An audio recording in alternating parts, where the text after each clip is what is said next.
अस्सलाम वालेकुम नाज़रीन, आप देख रहे हैं प्रोग्राम रेड जोन और मैं हूं सुहेल इकबाल भट्टी। नाज़रीन, आज पाकिस्तान समेत दुनिया के मुतअद्दिद ममालिक में इसराइली तसल्लुत के खिलाफ और उसके साथ फ़लस्तीनी भाइयों से इजहार यकजहती करने के लिए यौमुल कुद्स मनाया गया।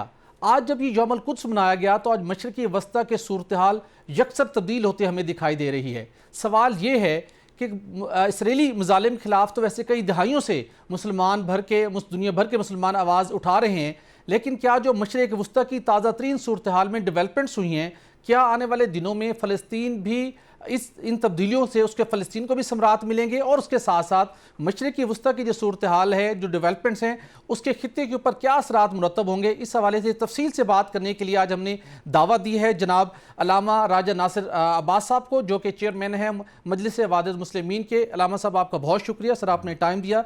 सर, सबसे पहले तो मैं बात करना चाहूँगा कि आज पाकिस्तान, ईरान समेत दुनिया के बेशतर ममालिक में यौमुल कुद्स इंतहाई एहतराम से मनाया गया और भरपूर तरीके से इसराइली मज़ालिम के खिलाफ आवाज़ बुलंद की गई।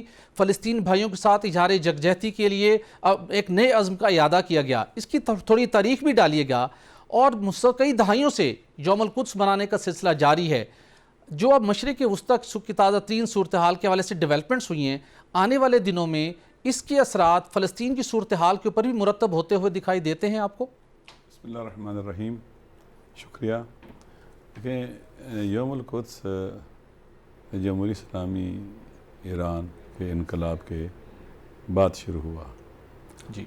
इससे पहले आप जानते हैं कि सोवियत यूनियन थी और वेस्टर्न ब्लॉक था, मशरक़ी ब्लॉक था, दुनिया दो हिस्सों में तकसीम थी और इसराइल की इल्लेजिटिमेट और इलीगल रियासत को मुसलमानों के दिल में ईजाद किया गया। जी।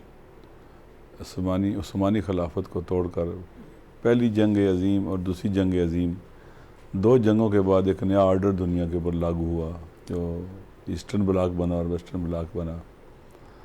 तो फ़लस्तीन का मसला उसी वक्त शुरू हुआ। तकरीबन इसकी तारीख़ देखें तो पाकिस्तान के बनने के साथ साथ ही फ़लस्तीन का कज़िया भी शुरू हो जाता है और इसी बुनियाद पर कायद-ए-आज़म मोहम्मद अली जिन्ना ने भी इसराइली रियासत की मज़म्मत की और उसे एक गैर मशरू बच्चा कहा गया यूरोप का। दुनिया जब दो हिस्सों में तकसीम थी तो ईरान, शाह का ईरान जो था वो अमेरिका का हामी था और इस रीजन के अंदर जो वेस्टर्न एशिया जिसे आप कहते हैं, आप मशरिक़ वस्ता कह रहे हैं, अमूमन वेस्टर्न एशिया कहा जाता है इसको। तो यहाँ जो सिक्योरिटी का जून बनाया था और जो सिक्योरिटी की इमारत बनाई थी अमेरिकन ने, उसके दो अहम सतून ईरान और इसराइल थे। जी। शहनशाह ईरान चौकीदार था जी। अमेरिका की तरफ से इस खित्ते का। जब इनकलाब आ गया और शाह की हुकूमत ढह गई तो इमाम ख़ुमैनी क़ुद्दस सिर्रों ने सबसे पहला काम ये किया कि इसराइल के साथ सफारती ताल्लुकात ख़त्म कर दिए। इसराइल की एम्बेसी को खाली करा लिया गया और यासिर अरफ़ात साहब आए ईरान में और ये फ़लस्तीन की एम्बेसी की जो इससे पहले इसराइली एम्बेसी थी वो बिल्डिंग दे दी गई यासिर अरफ़ात साहब को और वहाँ पर फ़लस्तीन का सफारतखाना खुल गया। और इसी दौरान उन्होंने ऐलान किया उस साल से ही कि हर साल माह रमज़ान का आखिरी जुम्मा यौमुल कुद्स के तौर पर मनाया जाएगा। कि आप जानते हैं इस वक्त तकरीबन कैंप डेविड हो रहा था और मुज़ाकरात की टेबल पर ले आए थे फ़लस्तीनियों को, उनके साथ धोखा हो रहा था जी। और उनको कुछ नहीं दिया जा रहा था सिवाय लॉलीपॉप के। जो दो हुकूमतों का नज़रिया पेश किया गया उसके अंदर भी उनके पास ना फ़ौज होगी ना कोई पावर होगी, बस इसी तरह से एक महकूम रहेंगे इसराइल के।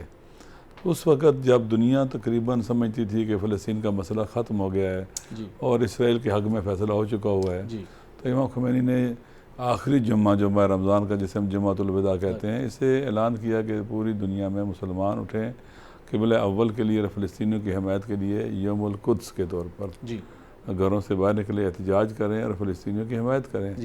क्योंकि उस वक़्त अक्सर हुकूमतें तकरीबन इसराइल के मुकाबले में, अमेरिका के मुकाबले में सर उठाने को तैयार नहीं थी, घबराती थी, डरती थी और कंप्रोमाइज़ हो चुकी थी। तो वही शुरू हुआ अल्हम्दुलिल्लाह और उसके बाद मुज़ाहमत और जो रेजिस्टेंस थी फ़लस्तीन के अंदर वो भी शुरू हुई और आज जो है वहाँ आप देखते हैं कि इस वक्त रेजिस्टेंस वहाँ बहुत ताकतवर है। इसराइल अपने गिर्द दीवारें खड़ी कर रहा है वो जो लेकिन अलामा साहब मैं ये ज़रूर आपसे जानना चाहूँगा, नो डाउट कि जब से यौमुल कुद्स मनाने का ऐलान किया गया, मुसलमानों ने भरपूर तरीके से पाकिस्तान समेत दुनिया के मुतअद्दिद ममालिक में इसको मनाने का सिलसिला जारी रखा, लेकिन हमने देखा कि उसका कोई इम्पैक्ट क्रिएट नहीं हो रहा था। इसराइली मज़ालिम, रमज़ानुल मुबारक का मुक़द्दस महीना हो या कोई और दिन हो, मस्जिद अक्सा के अंदर फ़लस्तीनियों के ऊपर बदतरीन मज़ालिम का सिलसिला जारी रहा।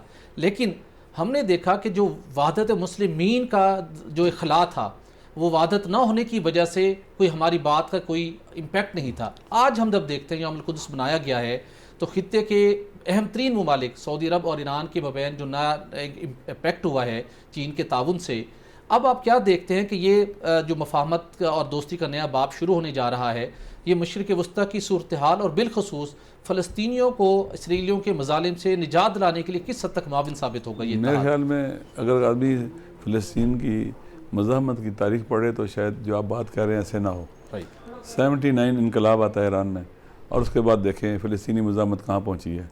इस रेजिस्टेंस ने इसराइल के अंदर जंग को ले गई। ये रेजिस्टेंस तल अबीब पर मिज़ाइल लगते हैं, ड्रोन अटैक होते हैं, और इसराइल अंदर से खोखला होना शुरू हो गया है। इसराइल इस वक्त चंद दिन पहले इसराइल के अपने वज़ीर जंग ने कहा, वज़ीर दिफा ने कहा कि हम 3 तरफ से मुहासरे में इस वक्त, लुबनान की तरफ से मुहासरे में है, गज़ा की तरफ से मुहासरे में, और वेस्टर्न बैंक की तरफ से मुहासरे में है।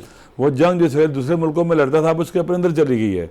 डील ऑफ सेंचुरी नाकाम हो गई है, अब्राहम अकॉर्ड नाकाम हो गया है, नॉर्मलाइजेशन जो इसराइल के साथियों भी नाकाम हो गई है। अपने इर्द गिर्द इसराइल बड़ी बड़ी दीवारें खड़ी कर रहा है। आप देखें ना, इसराइल की ना कोई डेप्थ है ना कोई बैक है जी। इसकी चौड़ाई बाज़ जगहों पर 24 किलोमीटर है, मैक्सिमम चौड़ाई 137 किलोमीटर है। ये मुल्क नहीं है असलन। अगर ये एक्सपेंड नहीं हो सकता तो इसराइल घुट के मर जाएगा। 8-8 मीटर ऊंची दीवारें बना रहा है अपने अतराफ में, एक जिंदान में डाल रहा है।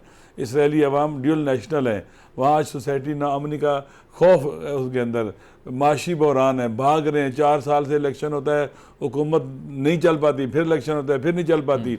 और आज देखें वहाँ पर किस कदर यास और नाउमीदी है कि लोग इसराइल को छोड़ के जा रहे हैं। ड्यूल नेशनल है ना जी। वहाँ पर बाकायदा कंपनीज बनी हैं जो जहाज चार्टर करती हैं, लोगों को वहाँ से निकलने में सपोर्ट कर रही हैं। इतना रश है वहाँ के। आप गुज़श्ता तकरीबन 1 महीने के इसराइल के अखबारों को पढ़ लें कि किस खौफ में मुब्तला हैं वो लोग, डरे हुए सहमे में। रेजिस्टेंस ने, जो मुज़ाहमत जिसे हम कहते हैं, इसने इसराइल को शिकस्त दे दी है। आज तक इसराइल गज़ा में मुहासरे में जो लोग मौजूद हैं उनकी मुकावमत को नहीं तोड़ सका। गज़ा से ही मिज़ाइल लगते हैं, तल अबीब के गज़ा से ड्रोन उठते हैं, और साथ वेस्टर्न बैंक भी आ गया है। अभी चंद दिन पहले जब इन्होंने फ़लस्तीन के अंदर अपना क़िबला अव्वल के अंदर जुल्म किया नमाजियों के ऊपर और एतकाफ़ की हालत में मुसलमानों पर, तो लुबनान के एक शहर सोर है, वहाँ से कुछ रॉकेट फायर हुए इसराइल की तरफ, फिर गज़ा से भी हुए। इसराइल ने जवाबन 3 रॉकेट लुबनान की तरफ फायर किए। तीनों या किसी बाग में लगे हैं, या किसी जंगल में, या किसी खराबे में लगे हैं। एक आदमी को खराश भी नहीं आई। और उसके बाद इसराइली हुकूमत ने उर्दन से रब्ता किया, मिस्र से रब्ता किया, कतर से रब्ता किया कि आप इन्हें कहें हमारे पर फायर ना करें, हम नहीं लड़ना चाहते, हम जब खामोश है तो भी खामोश हो जाएं।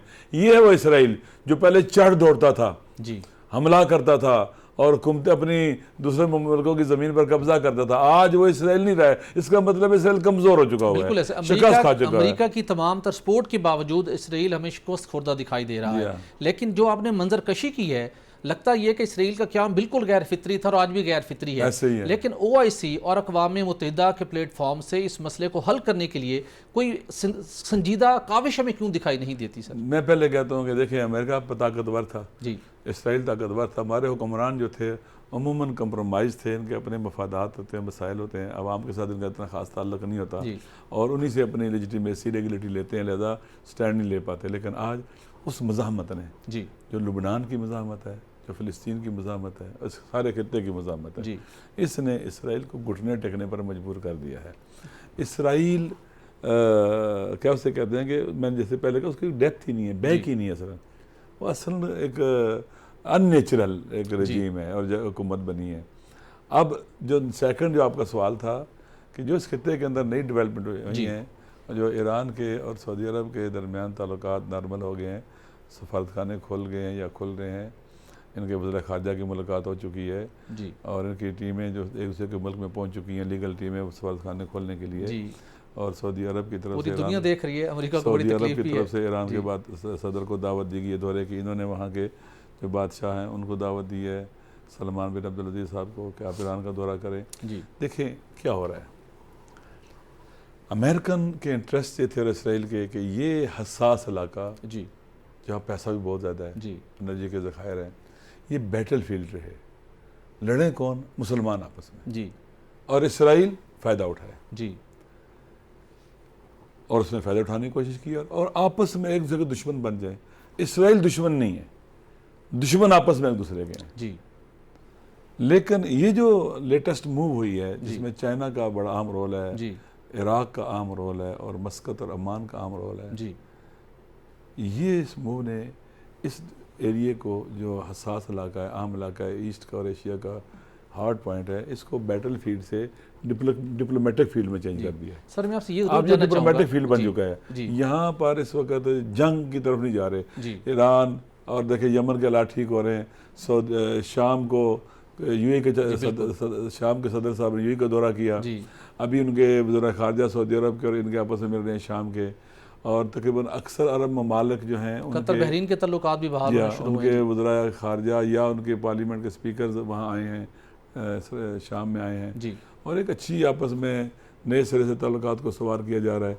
इसराइल के बारे में भी माह रमज़ान है, जी तो अक्सर अरब ममालिक के सफ़रा ने इसराइलियों की इफ्तार डिनर में शिरकत नहीं की है, जी बल्कि कुछ अर्सा पहले उर्दन की पार्लियामेंट ने बिल इत्तफाक फैसला किया कि इसराइली सफ़ीर को उर्दन से निकाल दिया जाए, और निकाल दिया गया। जी यानी ये चीज़ें ऐसी जो डेवलपमेंट्स हैं ना अल्हम्दुलिल्लाह, और सबके सामने देखें अमेरिका भी इस मूव के जरिए जो चाइना ने की है इररिलेवेंट हो गया वेस्टर्न एशिया के अंदर। वो तो जंग चाहता है, जी बिल्कुल वो तो लड़ाई चाहता है, जी और खित्ते के तमाम ममालिक खुश हैं, जी जहान इस्लाम खुश है, जी और जहान इस्लाम का हाउस अगर इन ऑर्डर होता है जी। हमारी ताकत बढ़ जाएगी। जी बिल्कुल और इसराइल इररिलेवेंट हो गया हुआ है, इसराइल आइसोलेटेड हो गया हुआ है, अब बिल्कुल तनहा सही। हो गया हुआ है। बिल्कुल सही। तो ये मेरे ख्याल में जो मूव हुई है इसके फ़कत वेस्टर्न एशिया पर असरात नहीं होंगे, बल्कि पूरे दुनिया के ऊपर इसके असरात होंगे। बिल्कुल सही। बिल्कुल साउथ एशिया के अंदर और ईस्टर्न एशिया के अंदर यहाँ बड़े इसके असरात होंगे, और ये एक स्ट्रेटजिक मूव है, बिल्कुल सही। और ये रुकेगी नहीं, ये आगे बढ़ेगी। मसल अभी देखें कि रूस जो है और ईरान मिलकर तुर्की को और शाम को बिठा रहे हैं आपस जी में।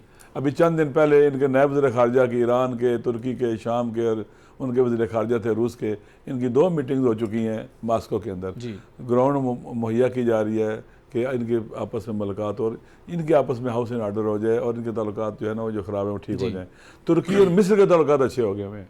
तो मेरे ख्याल में ये पूरे का पूरे देखे फ़कत ईरान और सऊदी अरब नहीं हुआ, देखिए यमन के हालात ठीक होने की तरफ चले गए हैं। जी सारा तुर्की और शाम के ताल्लुकात ठीक होने जा रहे हैं, तुर्की और इराक के ताल्लुकात ठीक होने जा रहे हैं, और इधर कौन मेडिशन कर रहा है इस तरफ? तुर्की, जी। ईरान और सऊदी अपना रूसी शाम।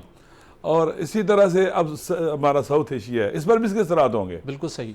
अभी बैटल फील्ड नहीं बनेगा ये एरिया, जी। साउथ एशिया बैटल फील्ड नहीं बनेगा। अगर कोई ये सोचता है कि इसको बैटल फील्ड बनाया जाएगा दहशत गर्दों के जरिए, तो ये पूरे का पूरा रीजन बर्दाश्त नहीं करेगा। बिल्कुल सही। पूरा ईस्ट बर्दाश्त नहीं इलामा साहब, करेगा। यहाँ पे हम एक ब्रेक लेंगे और ब्रेक के बाद इसी यहीं से आप गुफ्तगू का सिलसिला जारी रखेंगे, और इलामा साहब से ये भी पूछेंगे कि जो ईरान और सऊदी अरब के अचानक तल्लुकात बेहतर हुए, लगता ये था कि शायद चाइना ने साल से किए, यकीनन चाइना का बड़ा एक अहम रोल है, लेकिन ये काविशें कब से जारी थीं और कौन कौन सी अहम शख्सियात इन काविशों को सर अंजाम देते हुए जाम शहादत नोश कर गईं, इसके ऊपर भी तफसील से बात करेंगे। नाजरीन, स्टे विद अस।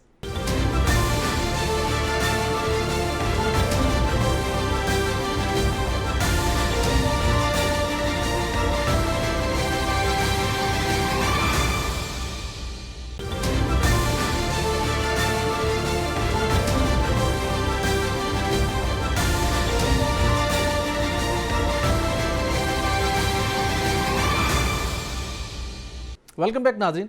हम अलामा साहब से बात कर रहे थे मशरिक़ वुस्ता की सूरत हाल के हवाले से। अलामा साहब, मैं आपसे ये ज़रूर जानना चाहूँगा, चीन ने बड़ा इंप्रेसिव रोल प्ले किया और खित्ते के अंदर मुख्तलिफ ममालिक के जो उनके दरीना तनाज़े थे उनको पुरअमन तरीके से हल करवाने में कामयाब रहा। लेकिन मैं ये जानना चाहूँगा कि ईरान और सऊदी अरब के जो ताल्लुकात हैं उनकी जब 2016 में सफारती ताल्लुकात मुनक़ता हुए, उसके बाद इन ताल्लुकात को बहाल करने के हवाले से कासिम सुलेमानी साहब भी बहुत इंपॉर्टेंट रोल प्ले कर रहे थे। वो क्या स्ट्रेटजी थी, किस हद तक वो कामयाब हो चुके थे और किस वजह से अमेरिका ने उनको टारगेट बनाया था, ये भी आज नाज़रीन को लाजमी बताइए। देखिए, आप जानते हैं कि अमेरिकन जो वेस्टर्न एशिया के अंदर आए थे इस हसास इलाके में, वो नया आर्डर दुनिया पर लागू करना चाहते थे कि ये जी। दुनिया की जो पहली तकसीम थी ये दो कुतुबी निज़ाम के मुताबिक थी, यूएसएसआर और वेस्टर्न ब्लॉक और मशरक़ी ब्लॉक के मुताबिक। अब दुनिया यूनिपोलर वर्ल्ड बन गई थी, एक सुपर ताकत थी। नया आर्डर दुनिया को देना चाहते थे, नए नज़्म में ढालना चाहते थे, रीशेप करना चाहते थे। तो अमेरिका ने एहसास खत्े में जंगें शुरू की, लड़ाइयाँ, बैटल फील्ड बना दिया इस खत्े को, दाइश को ले आए, दहशतगर्दों को लेके आए, आपस में टकरा दिया। असल इसकी काउंटर स्ट्रेटजी क्या है कि अमेरिका को यहाँ इररिलेवेंट करो, निकालो यहाँ से। ओके, कैसे निकलेगा? जब जंगें नहीं होंगी तो, लड़ाइयाँ नहीं होंगी। जी बिल्कुल।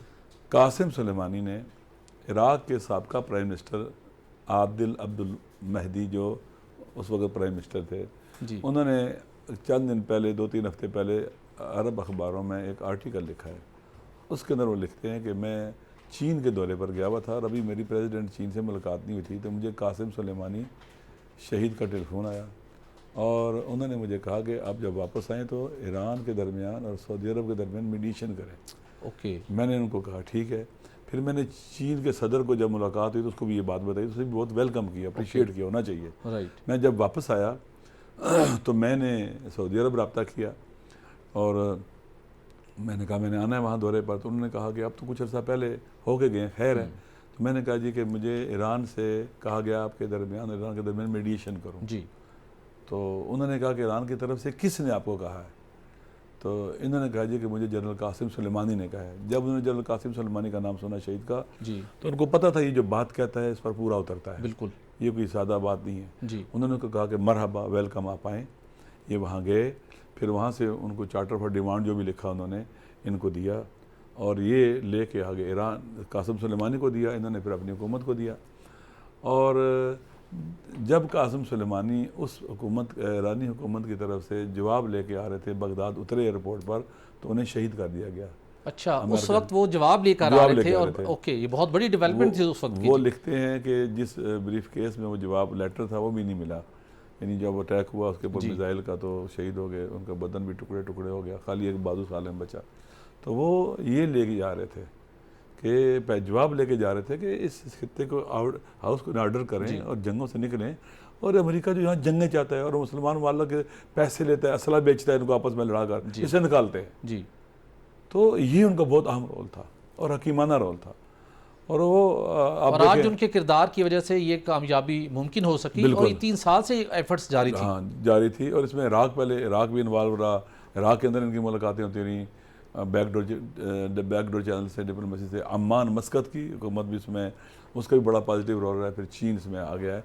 अभी चीन का प्रोग्राम यह कि जब इनके सदर की मुलाकात हो जाएगी या बादशाह की और ईरान के सदर की, तो पूरे गल्फ़ के जो किंग्स हैं, बादशाह हैं, उनको और ईरान के सदर को चीन बुलाएगा।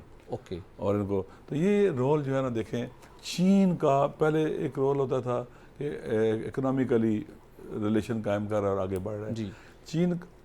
चीन वहाँ कैदी नहीं बना ईस्ट के साउथ चाइना सी के अंदर, राइट, बल्कि चीन वहाँ से उठा है और वेस्टर्न एशिया का हाउस इन ऑर्डर कर रहा है।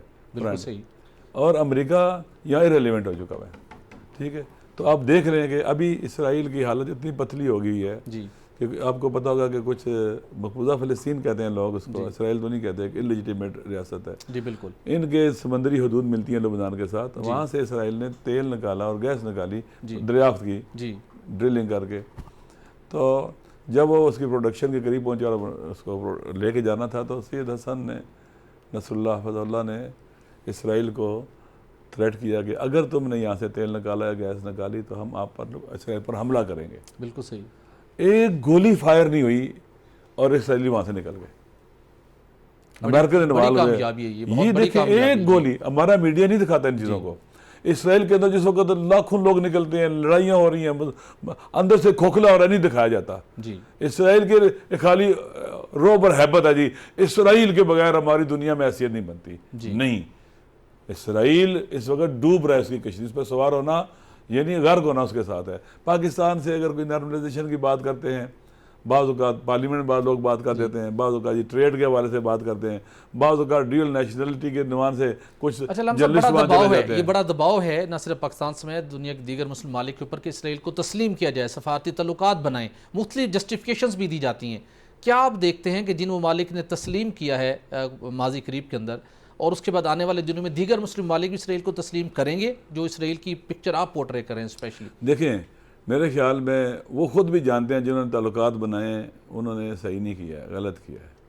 अभी देखें उर्दन जो बिल्कुल बाज़ वक़्त कहा जाता है कि शायद अमेरिकन के रहम करम पर है हुकूमत, उनको सपोर्ट चाहिए होती है, वहाँ की पार्लियामेंट बैठती है, बिल इत्तफाक़ फैसला करती है इसराइली सफ़ीर को निकाला जाए। जिन्होंने उनके साथ ताल्लुकात बनाए उनको इकनॉमिकली हालत बेहतर नहीं हुई है, मिस्र की इकनॉमिकली हालत बेहतर नहीं है। आपने प्रेशराइज़ किया, इंटरनेशनली प्रेशराइज़ किया और उनको दबा दबू के आपने कहा जी कि हम आप ताल्लुकात बना लें। अभी सूडान को भी कर रहे हैं और मुल्कों को करने की कोशिश कर रहे हैं, बहरीन को किया। मेरे ख्याल में आप देखें कि वो दौर गुजर गया है जी। अब अभी मसलन एक वफद ने जाना था सऊदी अरब, इसराइली उन्होंने मना कर दिया। UAE ने जो असला ख़रीदने का एक कॉन्ट्रैक्ट मुआहदा किया था इसराइल के साथ, वो कैंसिल कर दिया है जी। मेरे ख्याल में चीज़ें बदल रही हैं, लोगों को पैलेस्टीन की हकीकत खुल रही है। एक छोटे से ग्रोह उनसे इसराइली लड़ सकता, बाकी से क्या लड़ेगा? बिल्कुल सही। लेकिन लेकिन अमेरिकन और अमेरिका चूँकि वीक हो चुका है बहुत। देखें, अमेरिका भी सुपर पावर नहीं रहा, इस वक्त दुनिया में कोई सुपर पावर नहीं है। बिल्कुल सही। पावर मूविंग कंडीशन में है, राइट। और इसने रीसाइज होकर रीशेप होना है और फ्यूचर ईस्ट और एशिया का है। इसने पावर ने वेस्ट से ईस्ट की तरफ और एशिया की तरफ शिफ्ट होना है। ये पावर इधर आ रही है, मूविंग कंडीशन में है। अब देखें, चीन ने बड़ा अच्छा काम किया। अगर एशिया अपना हाउस इन ऑर्डर कर ले जी, और अपने डिस्प्यूट्स को बैटल फील्ड ना बनने दे वहां पर इसकी वजह से, बल्कि डिप्लोमेटिक फील्ड बनाए, मुज़ाकरात करें, बातचीत करें, मसाइल हल करें, तो मेरे ख्याल में ना इसराइल की तरफ जाने की ज़रूरत किसी को रहती है, ना अमेरिका से दबने की ज़रूरत रहती है। अपनी मर्ज़ी के खुद फैसले करें, अपने नेशनल इंटरेस्ट का ख्याल रखें, अपनी नेशनल सिक्योरिटी का ख्याल रखें और आगे बढ़ें। बिल्कुल सही। अमेरिका इस वक्त सुपर पावर नहीं रहा, वो वक्त गुजर गया जब कैरेबियन सी से अमेरिका का जहाज़ चलता था, जंगी बैरी बेड़ा, इधर हुकूमतें गिर जाती थी। अब अमेरिका भागा है, आपके सामने अफगानिस्तान से भागा है। किस तरह से भागा है जी? अमेरिका ने वियतनाम में शिकस्त खाई, अफगानिस्तान में शिकस्त खाई, 7,000 अरब डॉलर उसने इराक और शाम में खर्च किया कि ये रीसाइज करके रीशेप करने इन मुल्कों को और फिर बाकी को तोड़ना है। शिकस्त खा गया इसराइल, शिकस्त खा चुका है इसराइल। गजा की मुकावमत से शिकस्त खाई है, लुबनान से शिकस्त खाई है, लुबनान की मुकावमत से। तो मेरे ख्याल में ये जो हार रहे हैं, यमन में जो चाहते थे नहीं कर सके जी, तो इसलिए इनकी शिकस्त का दौर शुरू हो चुका हुआ है और इनका डिक्लाइन और डाउनफॉल शुरू हो चुका हुआ है। लिहाजा इसको समझना चाहिए। बिल्कुल सही। अगर सोवियत यूनियन टूट सकता है तो अमेरिका भी टूट सकता है। बिल्कुल सही। वैसे भी कानून खुदा है, रमज़ान में लोग घरों में बैठे रोजे में होते हैं। मुकाफात अमल का कानून बहुत अहम कानून है जो लागू है अल्लाह का दुनिया के ऊपर। अगर एक मुल्क दूसरे मुल्कों को तोड़ता है तो वो खुद भी टूटेगा। बिल्कुल सही। एक मुल्क दूसरों के ऊपर बम मारता है, डेजिकेटर बम मारता है, बेगुनाह मिलियंस इंसानों का बेगुनाह का कत्ले आम करता है, वो खुद भी तबाह बर्बाद होगा, हो ही नहीं सकता बर्बाद। यकीनन ये निज़ामे फितरत है और बिल्कुल ऐसे ममालिक को इन कॉन्सिक्वेंसेस का सामना करना पड़ेगा। और अल्लामा साहब का बहुत क्लैरिटी के साथ एक व्यू पॉइंट है कि इसराइल शिकस्त खा चुका है और अब मशरिक़ वस्ता के ममालिक को अपनी मुस्तकबिल का तयन करने के लिए खुद आगे बढ़ना होगा। और इसके साथ नाज़रीन हम ब्रेक लेंगे और ब्रेक के बाद बात करेंगे कि आने वाले दिनों में जो खित्ते की बदलती हुई सूरत हाल है, पाकिस्तान का क्या किरदार होना चाहिए, इस पर भी बात करेंगे। Stay with us.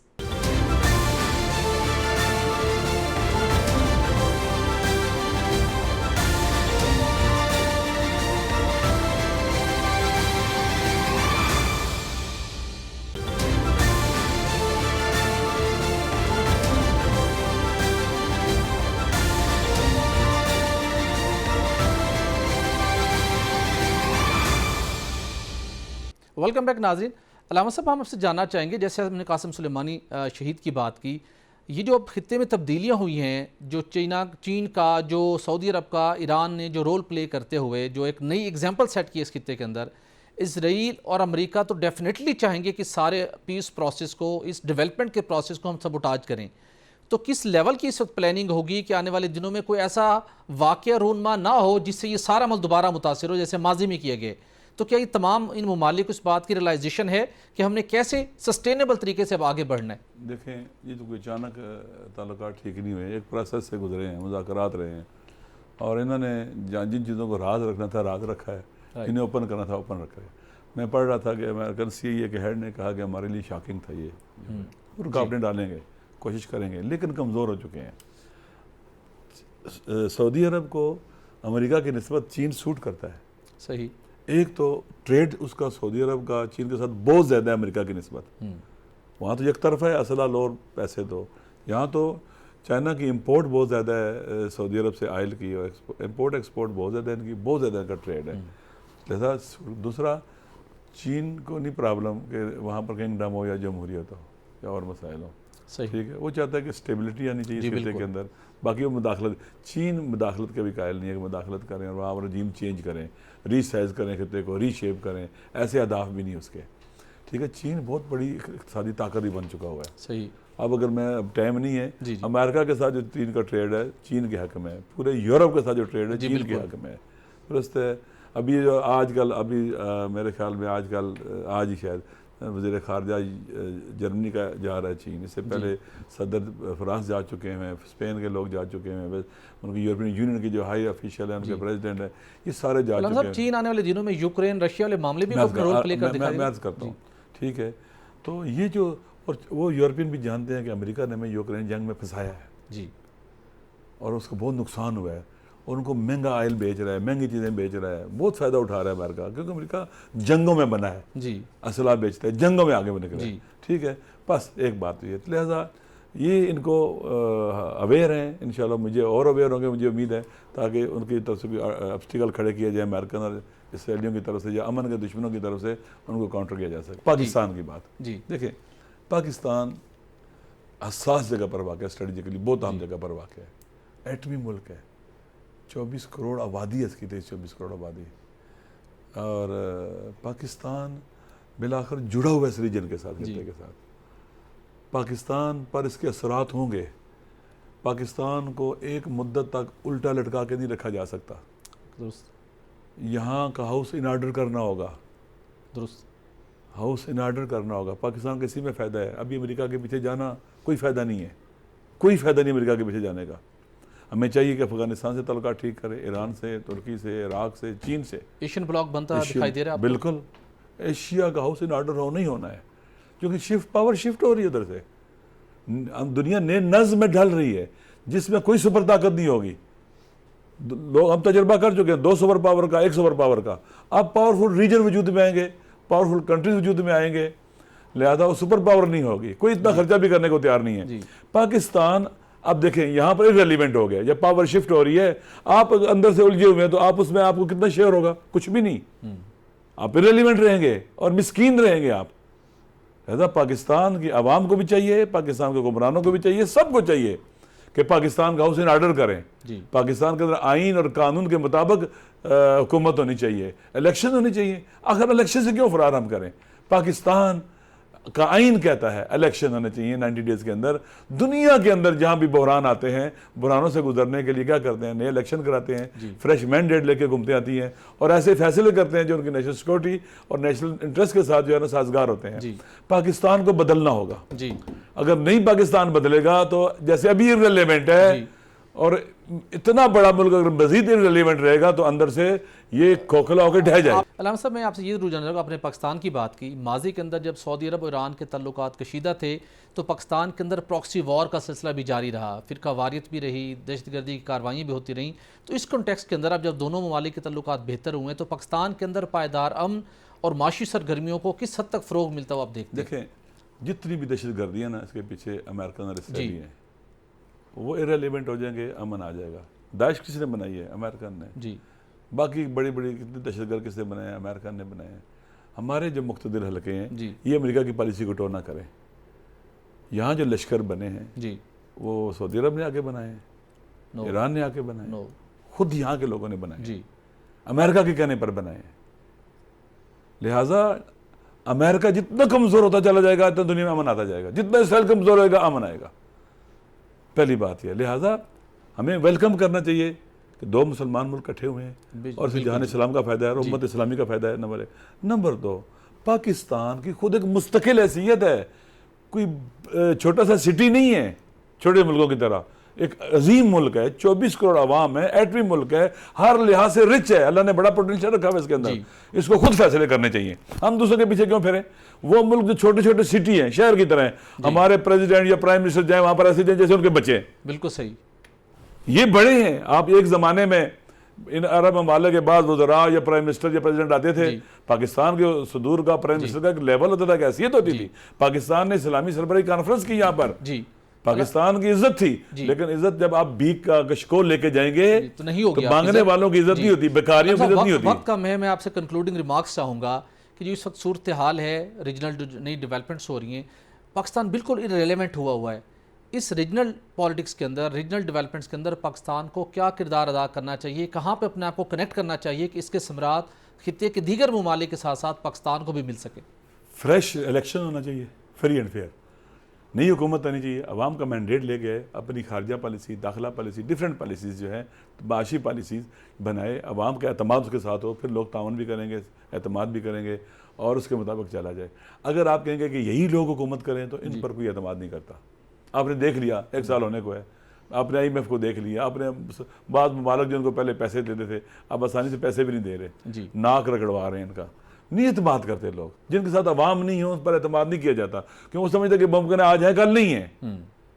लिहाजा जितना जल्दी फ्री एंड फेयर इलेक्शन कराया जाएगा उतना ही फायदा है। नंबर 1, अब देखें यार साहब ना, हम तकसीम थे, टुकड़ों में बटे थे, आज पाकिस्तानी कौम एक परचम तले आ गई है, इस नैरेटिव के तले आ गई है, गुलामी कबूल नहीं है, आज़ाद खारजा पॉलिसी होगी, दाखिली खुद मुख्तारी होगी, हम फैसले खुद करेंगे, लंदन और वाशिंगटन में नहीं होंगे, हमारी ज़मीन किसी को नहीं दी जाएगी इस्तेमाल करने के लिए। पाकिस्तान के अवाम इकट्ठे हो रहे हैं, अब इस वक्त सोसाइटी तकसीम नहीं है, अवाम की गालिब अक्सरियत इकट्ठी है इस नैरेटिव के नीचे, साथ इसके साथ पहले टुकड़ों में बटे हुए थे, आज यहाँ पर बलोच भी है, सिंधी भी है, महाजर भी है, पश्तून भी है, पंजाबी है, सराइकी है, शिया है, सुन्नी है, मुस्लिम है, गैर, सारे यहाँ मौजूद हैं। अल्हम्दुलिल्लाह में एक नेशन बिल्डिंग का सफर कर रहे हैं और ये बहुत नेक शगुन है। ये बहुत नेक शगुन है। अलामा साहब आपका बहुत शुक्रिया, आपने अपना कीमती वक्त दिया। नाज़रीन, जो खित्ते के अंदर तेज़ी से बदलती हुई सूरत हाल है उसका तकाजा है कि पाकिस्तान के अंदर जो गैर यकीनी सियासी सूरत हाल है उसको जल्द अज जल्द ख़त्म होना चाहिए। पाकिस्तान के अंदर इलेक्शन समेत तमाम वो इक़दाम होने चाहिए जिससे पाकिस्तान के अंदर